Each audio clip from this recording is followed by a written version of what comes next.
Una nang sinabi ni Interior Secretary John Vic Remulla na may mga politikong involved sa malaking pagawaan ng peking sigarilyo sa Pampanga. Ang follow-up report ng balitang yan ihatid sa atin ni Allen Ibanez live mula sa Camp Crame. Allen?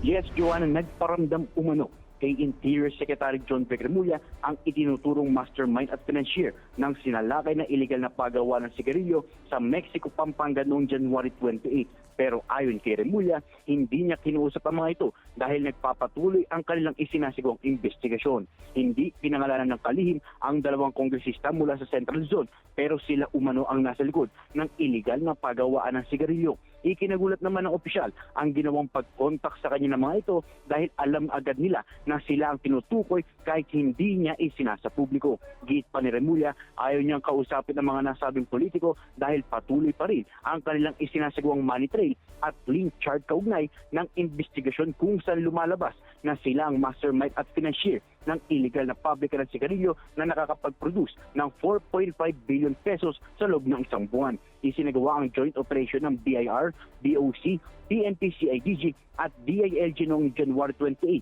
sa warehouse ng Samyang Global Corporation sa barangay Panipuan sa Mexico, Pampanga. Dito naaresto sa operasyon ang 6 na Chinese national habang nailigtas naman ang 65 Pilipino na nasa inhumane condition.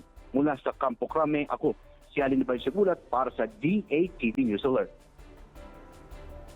Maraming salamat sa iyo, Allen Ibanez.